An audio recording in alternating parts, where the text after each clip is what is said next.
Hello class fourth students, maths की previous class में हम लोगों ने एक्सरसाइज 11.1 पर डिस्कशन किया था। आज की क्लास में हम लोग एक्सरसाइज 11.2 पर डिस्कशन करेंगे। एक्सरसाइज 11.2 जो है वो रुपीज़ पैसे के एडिशन, सब्ट्रैक्शन, मल्टीप्लिकेशन और डिवीज़न से रिलेटेड है। तो आइए हम देखते हैं कैसे रुपीज़ पैसे का एडिशन करते हैं, सब्ट्रैक्शन करते हैं और मल्टीप्लिकेशन एंड डिवीज़न करते हैं। सबसे पहले फर्स्ट क्वेश्चन है आपका, ऐड द फॉलोइंग। एडिशन करना है, ठीक है।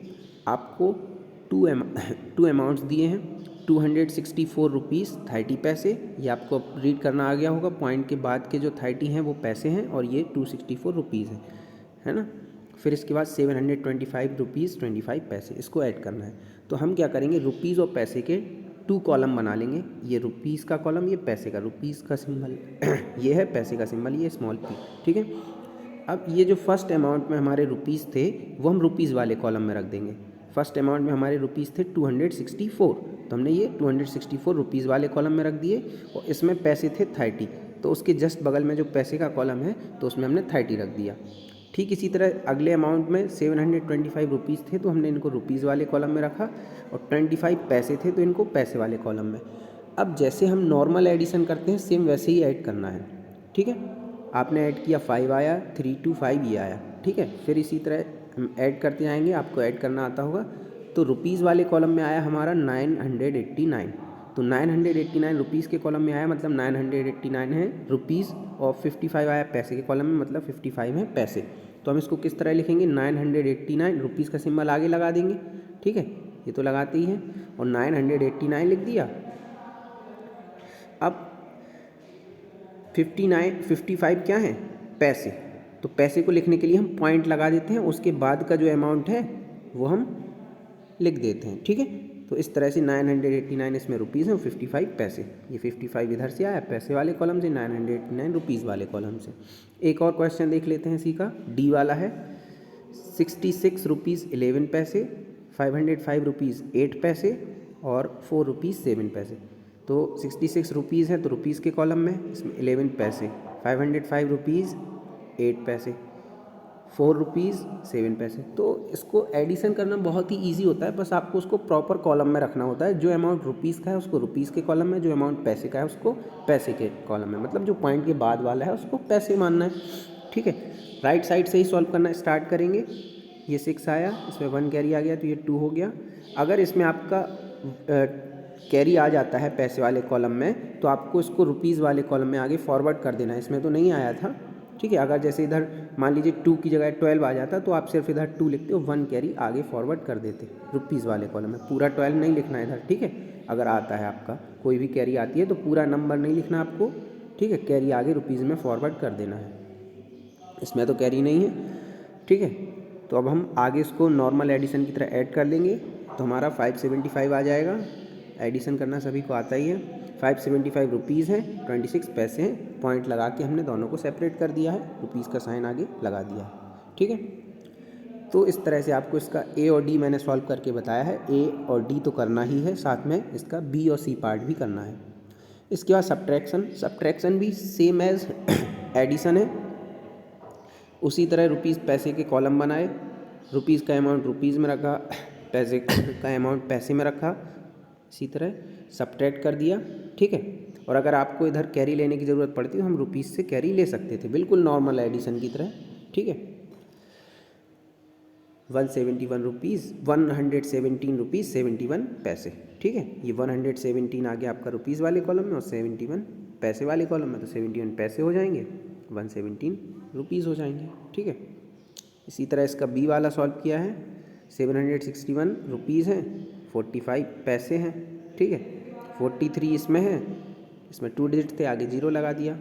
22 पैसे सब्ट्रैक्ट किया हमने, 23 पैसे आए, 718 रुपीज़ आए। 718 रुपीज़ हैं तो ये इधर लिख दिए, 23 पैसे तो उनको पॉइंट के बाद लिख दिया।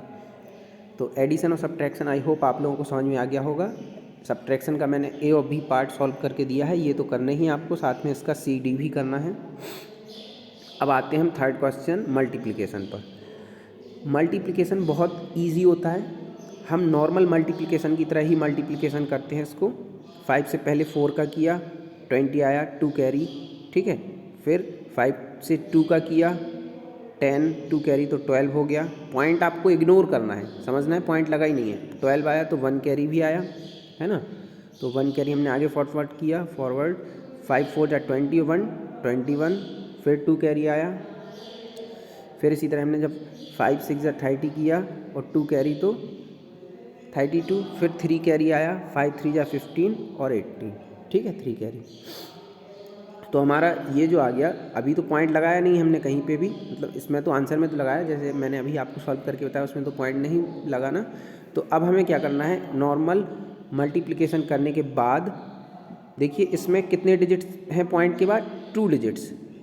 तो हम इस नंबर में भी जो हमारा प्रोडक्ट आया है इसमें भी ऐसी जगह पॉइंट लगाएंगे कि उसके लास्ट में 2 डिजिट बचें।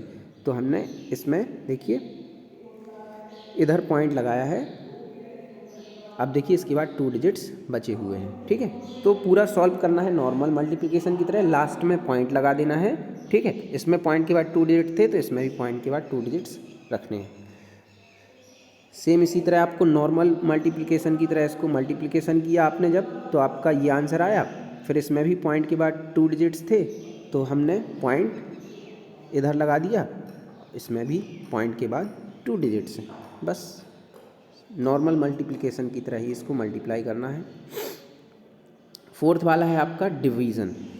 डिवीज़न देख लीजिए, डिवीज़न भी बहुत ही ईजी होता है। देखिए पहले हमने डिवाइड किया 1 टाइम, तो ये हमारा 5 से 5 0 हो गया। फिर हमने 4 नोट डाउन किया तो 4 5 से डिवाइड नहीं हो रहा था, इसलिए हमें एक और नंबर नोट करना पड़ा। और जब एक और नंबर हम 2 नंबर्स एक साथ नोट करते हैं तो क्वोशेंट में 0 बढ़ा देते हैं, तो हमने इधर 0 बढ़ा दिया क्वोशेंट में। फिर देखिए नॉर्मल डिवीज़न की तरह हमने इसको डिवाइड किया, 5 9 सर 45, इधर से 2 बचा। अब आपको एक चीज़ ध्यान रखनी है कि देखिए इसमें डिवीज़न जबकि आगे से करते हैं तो आगे से पॉइंट देखते हैं। पॉइंट जो हमारा डिविडेंड था उसमें कितने डिजिट्स बाद लगा था आगे से, 1 2 3, ठीक है। तो क्वोशेंट में भी इतने ही डिजिट्स के बाद लगेगा। क्वोशेंट में 1 2 3 डिजिट्स हो गए तो इसके जस्ट ऊपर हमने पॉइंट लगा दिया। पॉइंट के ऊपर ही पॉइंट लगाना है, मतलब जितने डिजिट्स इसमें छोड़कर पॉइंट लगा है डिविडेंड में उतने ही डिजिट्स छोड़कर क्वोशेंट में पॉइंट लगाना है, ठीक है। फिर बाकी हमने नॉर्मल डिवीज़न की तरह ही इसको सॉल्व किया है। अगला नंबर 2 नोट किया, 5 4 जा 20 हो गया, इधर से 2 बचा, इधर से 5 नोट किया, 5 5 जा 25। हमारा आंसर ये क्वेश्चन 109 रुपीज़ 45 पैसे, ठीक है। एक और देख लेते हैं इसका सी वाला। देखिए 14 से डिवाइड करना है तो सब डिवीज़न में सबसे पहले तो हम फर्स्ट नंबर को ही देखते हैं। फर्स्ट नंबर है इसका 9, तो 14 से अकेला 9 डिवाइड नहीं होगा, हमें एक साथ 2 नंबर्स करने पड़ेंगे। जब हम एक साथ 2 नंबर्स करेंगे तो हम क्वोशेंट में 0 बढ़ा लेंगे, ये मैंने अभी थोड़ी देर पहले बताया था आपको, ठीक है। वैसे जब हम नॉर्मल डिवीज़न करते हैं तब तो हमें अगर आगे 0 आ रहा है तो उसको इग्नोर कर देते क्योंकि आगे 0 की कोई वैल्यू नहीं होती। बट इसमें हम 0 ज़रूर लगाएंगे क्योंकि अगर आप 0 नहीं लगाएंगे तो पॉइंट सही जगह पर आपका नहीं लग पाएगा, ठीक है। इसलिए जब हम एक साथ 2 नंबर्स को डिवीज़न कर रहे हैं तो इधर हम 0 बढ़ा लेंगे, ठीक है। अब हम डिवीज़न करेंगे, नंबर के ऊपर डिजिट के ऊपर डिजिट लिखना है, ठीक है आपको। तो इधर हमने 0 बढ़ा लिया। अब 14 से जब हमने 6 टाइम्स डिवाइड किया तो 84 आया, तो जो हमारा 6 आया वो हम 2 के ऊपर लिखेंगे, ठीक है। फिर इसके बाद इधर से 4 बचा, अगला नंबर हम लोगों ने नोट किया 4, ठीक है। इधर देख लीजिए अगला नंबर, इधर हमने 8, फिर इसके बाद 6 आर 84, फिर इसके बाद 4 बचा इधर, अगला नंबर हमने नोट किया 4, 14 3 जार 42, फिर इसके बाद इधर से 2 रिमाइंडर बचता है और इधर से 8 हमने नोट किया ऊपर से, ठीक है। तो 14 2 जार 28, ठीक है। तो इस तरह से आपको करना है। अब आप चाहें तो फाइनल आंसर में आगे वाले 0 को हटा सकते हैं, ठीक है। अब आप इसको हटा सकते हैं। इसको हमने इधर क्यों लगाया था, ताकि हमारा पॉइंट सही जगह पर आ जाए। 3 डिजिट छोड़कर इसमें पॉइंट लगा हुआ है, 1 3 2 3, इसमें भी 1 2 3 डिजिट्स छोड़कर। अगर हम आगे 0 नहीं लगाते तो 3 डिजिट्स कहाँ होते हमारे, 1 2 3, तो फिर हमारा 3 और 2 के बीच में पॉइंट लगता, तो फिर वो गलत हो जाता। इसलिए हमें पॉइंट सही जगह लगाने के लिए इधर 0 बढ़ाना पड़ा, ठीक है। फिर बाद में आप चाहें तो इसको हटा सकते हैं, क्योंकि अब आपने पॉइंट तो लगा ही लिया है। तो इस तरह से आपको इस एक्सरसाइज के सारे क्वेश्चन सॉल्व करने हैं। कुछ मैंने आपको सॉल्व करके बताए हैं, ये तो कर रही हैं, साथ में जो क्वेश्चंस बच रहे हैं वो भी आपको होमवर्क से सॉल्व करने हैं। आज की क्लास में इतना ही। नेक्स्ट क्लास में हम लोग नेक्स्ट एक्सरसाइज पर डिस्कशन करेंगे।